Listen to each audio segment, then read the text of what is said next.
Et salut tout le monde, j'espère que vous allez bien. On se retrouve donc pour un petit débrief sur le Tour des Flandres, ce à quoi il faut s'attendre. Et on va essayer de voir un petit peu tout ce qui se passe autour. Donc déjà, première chose super importante, si jamais vous regardez cette vidéo un peu tard, sachez que ça commence donc aujourd'hui, le 31 mars, à 10h, d'accord? Les rediffusions sont sur Eurosport 1 ou France 3, d'accord? France 3 à partir de 13h35 et Eurosport 1 pour l'antenne à partir de 9h45.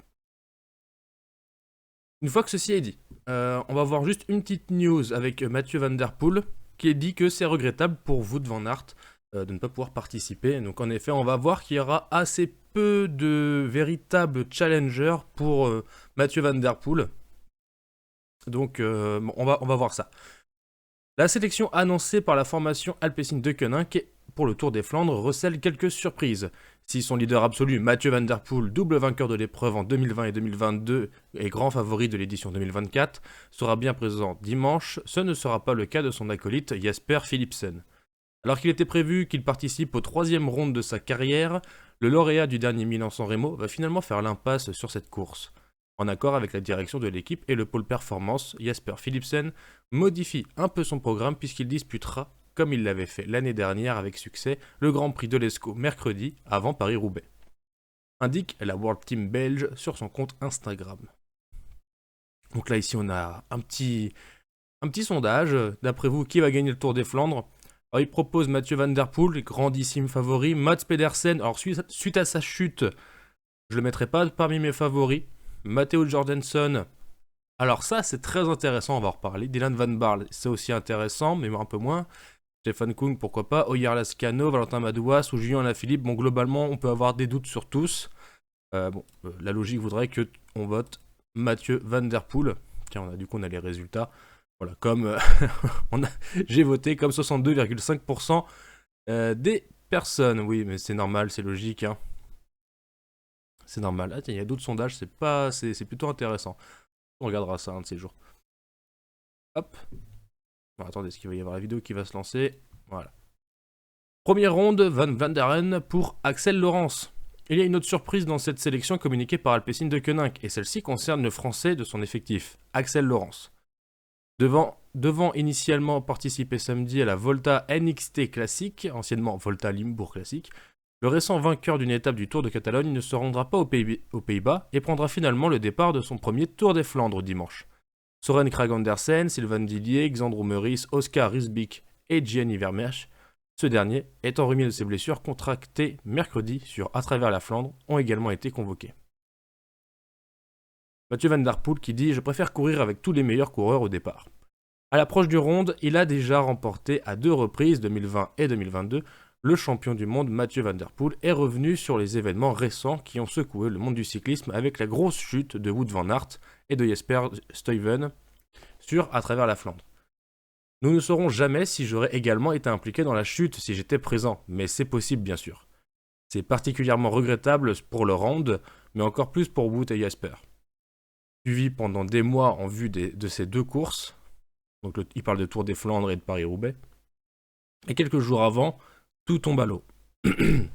Vous ne souhaitez vraiment cela à personne, affirme le néerlandais. Déjà un truc dans la gorge. Excusez-moi. Je n'ai jamais caché que je préfère courir avec tous les meilleurs coureurs au départ. On ne peut pas prédire à l'avance si l'absence de Wout et Jasper m'affectera. Peut-être qu'il y aura encore plus de pression sur mes épaules, ce qui ne rend pas les choses plus faciles. D'un autre côté, Visma Leasebike et Lidl Trek restent deux blocs super forts, même sans la présence de Wout van Aert et de Jesper Stuyven.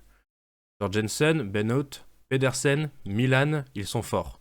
Au moins avec moi, l'objectif reste le même, je vais faire mon truc. Gagner le Tour des Flandres n'est jamais facile et dimanche ne sera pas différent. Comment vais-je faire? Je ne peux pas dire beaucoup de choses à ce sujet au préalable, cela dépend de l'évolution de la course, de la situation, bien sûr. Bien sûr, je prendrai mes responsabilités, mais comme je l'ai dit, à mon avis, Visma Leasebike et Lidl Trek restent des adversaires super forts, conclut-il. Et il a pas tort, il a cité des noms intéressants selon moi. Jorgensen, il a gagné à travers la Flandre, d'accord? Donc déjà ça veut dire que sur les courses d'un jour, il sait être performant. C'est un coureur qui s'est révélé cette année, donc on le connaît assez peu et finalement ce côté, on ne sait pas jusqu'où est-ce qu'il peut aller. Il est fort en ce moment, mais On ne sait pas encore à quel point il est fort en ce moment. Donc ça, c'est la petite inconnue qui fait que, ouais, c'est un coureur à surveiller malgré tout, de près, de très très près. Surtout qu'il est épaulé par Tige Benoît. Tige Benoît, bah, on ne présente plus, hein. Coureur très connu, très talentueux, hein, c'est un super coureur. Alors peut-être pas de là à battre un Mathieu Van Der Poel, mais s'il est avec George Jensen, comme ce qui s'est passé à travers la Flandre, il y a moyen qu'à eux deux, ils puissent faire des choses très très très intéressantes. Là, le collectif peut être très puissant. Donc à voir. Mats Pedersen, il est tombé, hein, souvenez-vous. Il est tombé à travers la Flandre. Est-ce qu'il se serait remis? Parce que malgré tout, même s'il n'a pas de fracture, la chute a quand même été violente, d'accord, faut pas l'oublier. Et ça peut laisser des traces, c'est encore très frais, mine de rien. Je le vois pas au top de sa forme. Donc je le vois pas gagner. Ah, alors par contre, moi je serais ravi qu'il me fasse mentir et qu'il fasse un super numéro. Mais sincèrement, j'y crois pas trop. Jonathan Milan, alors pourquoi pas? C'est vrai que c'est un super coureur aussi. Après, personnellement, je ne sais pas trop ce qu'il vaut sur les pavés et sur les monts, le Paterberg, le Couermont, tout ça. Je sais pas trop ce qui va donner là-dessus. On n'a pas trop de stats à ce niveau-là. Donc pareil, une petite inconnue et un coureur à surveiller. Et ce ne sont pas les seuls coureurs à surveiller. Parmi les coureurs qu'ils ont cités, Dylan Van Baarle, on rappelle, il a gagné le Paris-Roubaix 2022 2022, je crois, ou 2021, non, 2022. Il a gagné à Paris-Roubaix, c'est pas rien. Donc c'est quelqu'un qui sait être très très très très fort, très performant sur les courses. D'un jour, les classiques du Nord, c'est quelqu'un qui aime bien ça. Après, par contre, sincèrement, je le vois peut-être plus dans un rôle d'équipier pour Benoît ou George Jensen. Stefan Kung, qui est cité là, il est fort, il est très fort en ce moment, il est très en forme. Alors, est-ce qu'il pourrait vaincre Van Der Poel? Bah, j'ai envie de dire, tout est possible. Tout est possible, il suffit de regarder j'allais dire si ça glisse ou pas. Mais c'est vrai, on n'a pas regardé la météo.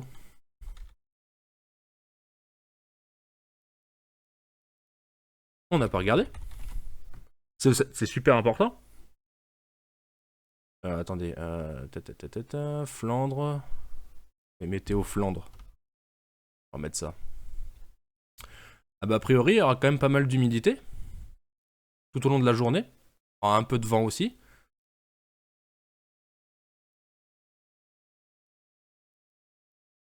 Vous voyez, avec un petit peu d'humidité, les pavés peuvent être glissants. Ça c'est terrible, hein. Surtout quand ça monte en plus. C'est assez terrible. Donc Stefan Kung, bah moi j'y mettrais quand même, je le mettrais pas complètement de côté, vous voyez, j'y mettrais quand même peut-être une petite pièce. Enfin, si vous faites des paris, moi je parie pas, mais enfin chacun fait ce qu'il veut. Mais à pas oublier un Stefan Kung qui est très en forme quand même ces derniers temps.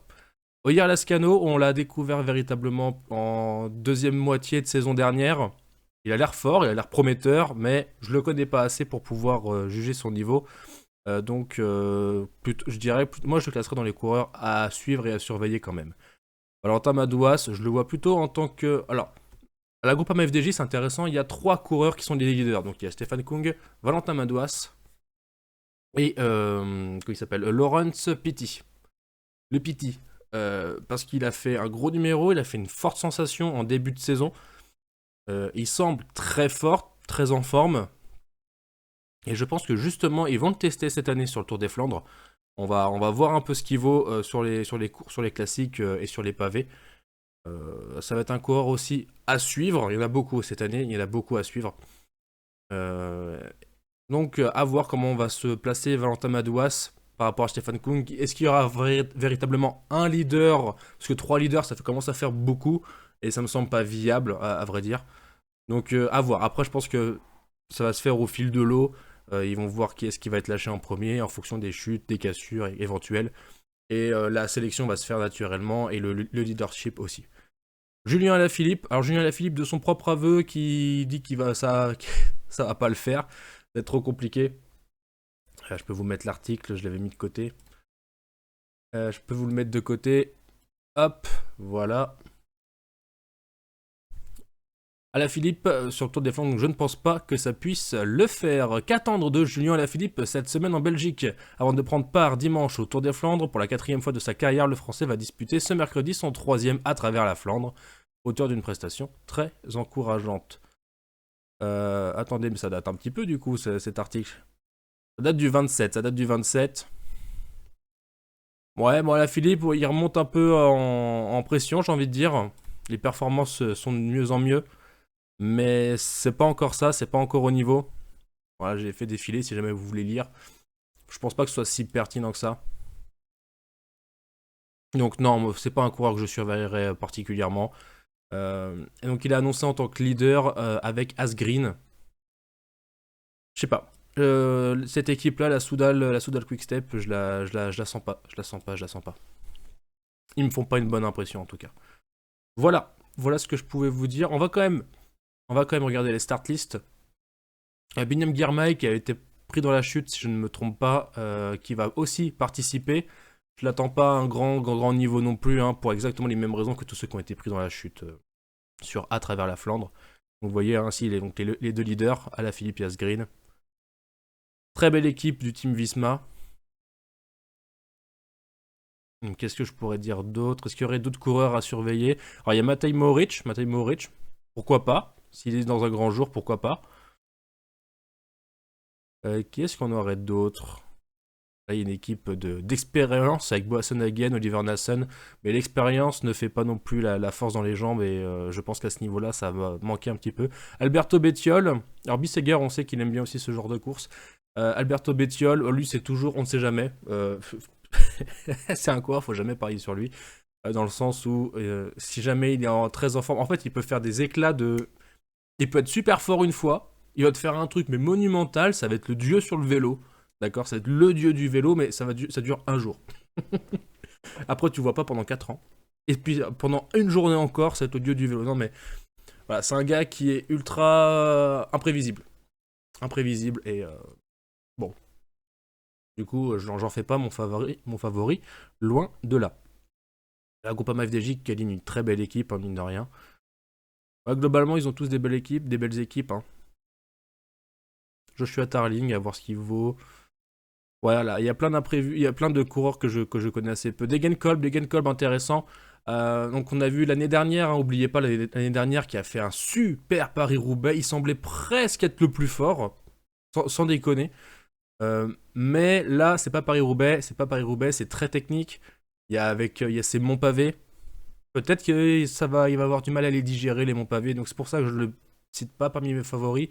Mais mine de rien, à suivre quand même un John Degenkolb. Parce que avec ce qu'il a fait l'année dernière, moi j'ai envie de le revoir cette année, qu'il prenne sa revanche. Parce qu'il m'avait fait une superbe sensation. On a qui d'autre? Du côté de la UAE, il y a Nils Politt. Et le leader serait Tim Wellens. Pourquoi pas? Mais il y a quand même du monde, vous voyez, Van Der Poel, il va pas être tout seul. Enfin, il va y avoir du monde il va falloir se battre encore. Hein. Il va falloir se battre. Il n'y a pas des gros leaders, il n'y a pas Pogacar. Et il n'y a pas Wout van Aert, c'est sûr. Mats Pedersen un petit peu affaibli, j'imagine. Binyam Girmay affaibli. Mais la Visma Lease the Bike a surveillé très fortement. Bon, là, après, je vais commencer à me répéter. J'arrête cette vidéo ici, 14 minutes. Bon, ça va, au niveau du timing, on n'est pas trop mal. Donc, c'est aujourd'hui. Oubliez pas. Eurosport 1, prise d'antenne à 9h45. France 3, prise d'antenne à 13h35 pour suivre le Tour des Flandres 2024. Passez une bonne journée, je vous souhaite un bon Tour des Flandres. Et puis nous, on se retrouve bientôt sur la chaîne pour de nouvelles actualités. Allez, salut!